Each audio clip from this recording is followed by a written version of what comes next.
آج ایک سچی کہانی پر بات کرنا چاہتا ہوں۔ یہ بہت ہی زبردست کہانی ہے اور یہ بالکل حقیقی کہانی ہے۔ یہ کہانی یہ ہے کہ اللہ نے اپنے دور کے ایک نبی کو حکم دیا، وہی نازل کی کہ تم جاؤ اور ایک فاحشہ عورت کے جنازے میں شرکت کرو۔ یہ کون سی فاحشہ عورت تھی اور اس نے ایسا کیا کیا تھا کہ جس کی وجہ سے اللہ نے نبی کو یہ حکم دیا کہ اس کے جنازے میں تو خود جا اور شریک ہو جا؟ تو یہ پورا قصہ میں بیان کرتا ہوں، توجہ سے سنیے گا۔ بہت ہی زبردست قصہ ہے، ہو سکتا ہے کہ آپ کے لیے بھی اس میں اچھا سبق ہو جو آپ کو فائدہ پہنچائے۔ میں بیان کرنے لگا ہوں۔ یہ کہانی ہے ایک عابد کی۔ ایک زمانے میں ایک عابد رہتا تھا، بہت ہی زاہد شخص تھا، ہمیشہ عبادت الہی اور اطاعت پروردگار میں لگا رہتا تھا۔ شیطان کی ہر ممکن کوشش کے باوجود وہ اپنے راستے سے ذرا برابر بھی نہیں ہٹ سکا۔ بالآخر شیطان نے ایک مخصوص آواز نکالی اور اپنے تمام چیلوں کو جمع کر بولا کہ میں اس عابد کے سامنے عاجز ہو کر رہ گیا ہوں، کیا تم لوگ اس سلسلے میں کوئی راہ نکال سکتے ہو؟ شیطانوں نے میٹنگ کی، چیلے اکٹھے ہوئے اور ایک چیلے نے کہا کہ میں اس کے دل میں وسوسہ پیدا کروں گا تاکہ وہ فعل حرام کی طرف مائل ہو جائے۔ تو ایک بڑے شیطان نے کہا یہ بے فائدہ بات ہے، کیونکہ اس نے اپنی اس خواہش پر مکمل قابو پا لیا ہے۔ دوسرے چیلے نے کہا میں اسے لذیذ کھانوں کی طرف رغبت دلا کر دھوکہ دوں گا، یہاں تک کہ وہ حرام خوری اور شراب نوشی میں مبتلا ہو کر تباہ و برباد ہو جائے گا۔ اس پر پھر بڑے شیطان نے کہا اس سے بھی کوئی فائدہ نہیں ہوگا، کیونکہ سالہا کی ریاضت کے بعد اس نے کھانے پینے سے متعلق لذتوں پر قابو پا لیا ہے اور اس کی یہ خواہش بھی مر چکی ہے۔ تو ایک تیسرے شیطان نے کہا، تیسرے چیلے نے کہا میں اسے عبادت کے ذریعے گمراہ کروں گا، وہ جس راستے پر چل رہا ہے اسی کے ذریعے بہکاؤں گا۔ تو بعض اوقات انسان جس راستے پر ہوتا ہے اسی راستے کے ذریعے ہی ڈسا جاتا ہے، اسی راستے ہی کے ذریعے اس کو پھسلایا جاتا ہے اور اسے ناکام کر دیا جاتا ہے۔ ہر انسان ہوشیار رہے۔ بہرحال یہ ہوا کہ اس چیلے نے کہا کہ میں اس عابد کو اسی عبادت کے ذریعے گمراہ کروں گا۔ تو اس نے کہا کیسے؟ کہا آپ دیکھیں میں کس طرح اس کے ساتھ ایک ایسا سلسلہ بناتا ہوں۔ عابد عبادت کیا کرتا تھا، تو اس شیطان نے کیا کیا کہ اچھا عابد اور زاہد بن کر اس انداز سے عبادت کرنے لگا کہ زمین سے بلند اس کا مصلی اور یہ اس کے اوپر، یعنی فضا میں معلق ہو کر، فضا میں بلند ہو کر، فضا میں اڑتے ہوئے عبادت کرتا تھا، اور اسی جگہ پر عبادت کرنے لگا کہ جہاں پر وہ زاہد عبادت کیا کرتا تھا۔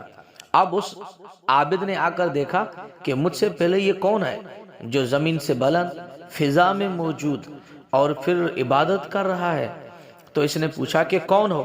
شیطان نے اسے جواب نہیں دیا، بہت ہی قسم دی ہے اس نے عابد نے، اور اسے پوچھا تم کون ہو کہ اس طرح کہ آپ نے جو فضیلت پائی ہے، اس انداز سے جو آپ عبادت کر رہے ہو، تو مجھے بتاؤ تو صحیح یہ ہے کیا سلسلہ؟ تو شیطان نے اس کی طرف توجہ کیا اور اسے کہا کہ میں ایک عبادت گزار ہوں۔ اس عابد نے شیطان سے پوچھا یہ مقام کس طرح پایا ہے؟ تو اس نے کہا ہاں میں ایک فعل حرام میں مبتلا ہوا تھا اور پھر میں نے توبہ کر لی تھی۔ اب جب بھی مجھے وہ فعل حرام کا خیال ہوتا ہے تو میں اللہ کے حضور میں اور بھی قریب ہو جاتا ہوں، اور پھر میں نے یہ مقام پا لیا۔ تو بھی اگر ایسا کرے گا تو تجھے بھی یہ مقام مل جائے گا۔ تو وہ عابد راضی ہو گیا اور شیطان نے اسے پیسے بھی دیے کہ ایسا کر کہ یہ پیسے لے جا، ایک بازار میں ایک عورت رہتی ہے فاحشہ، اس عورت کے پاس جا اور اسے یہ پیسے دے کر فعل حرام میں مبتلا ہو جا، اب یہ بندہ پیسے لے کر، یہ زاہد، یہ عابد شیطان سے پیسے لے کر اس بازار میں پہنچا جہاں پر وہ فاحشہ عورت رہتی تھی، فاحشہ عورت کے قریب پہنچا اور اسے رقم دی، اپنا مدعا بیان کیا اور فعل حرام کا تقاضا کرنے لگا۔ یہی وہ موقع تھا کہ جب عابد کی عبادتیں اس کے کام آئیں اور لطف پروردگار اس کے شامل حال ہو گیا۔ یہی وجہ تھی کہ اس فاحشہ عورت کو اس شخص کی ہدایت کا خیال آ گیا۔ عورت نے آنے والے شخص کا چہرہ دیکھا، وہ بڑا متقی اور پرہیزگار دکھائی دیتا تھا۔ صاف ظاہر ہو رہا تھا کہ وہ ایسی جگہ سے آنے کا عادی نہیں ہے۔ چنانچہ اس نے پوچھا، تم یہاں کیوں آئے ہو؟ عابد نے کہا، تمہیں سے کیا مطلب، رقم لو اور جو میں چاہتا ہوں بس وہی کرنے دو۔ عورت نے کہا، جب تک تم مجھے اصل حقیقت سے آگاہ نہیں کرو گے میں ایسا نہیں ہونے دوں گی۔ بالآخر اس نے پورا قصہ بیان کیا، زاہد نے تمام چیزیں بتا دی تو اس عورت نے کہا کہ اے عابد، اے بندے خدا، آپ ایسا کرو کہ ایک مرتبہ جاؤ جہاں سے آئے ہو وہاں جا کر دیکھو، اگر وہ بندہ وہاں پر موجود ہے تو پھر میری طرف آ جانا، اگر ایسا نہیں ہے تو پھر سمجھو شیطان نے تمہیں بہکایا ہے۔ اس عورت نے اس عابد کو بچایا، یہ گیا دیکھا تو وہ شیطان تو تھا نہیں، شیطان وہاں سے بھاگ نکلا۔ جب شیطان بھاگ نکلا تو یہ عابد ایک گناہ سے بچ گیا۔ بس یہی وجہ تھی کہ جب اس عورت نے اس عابد کو بچا دیا اور گناہ میں مبتلا ہونے سے، حرام میں مبتلا ہونے سے بچا دیا اور عابد اس کی عصمت بچ گئی، تو اس وقت اللہ تبارک و تعالی نے کیا کیا کہ اسی عورت کو رب نے موت دے دی، اور پھر اللہ نے اسی زمانے کے ایک نبی پر وحی نازل کی کہ اس عورت کے جنازے میں شریک ہو جاؤ۔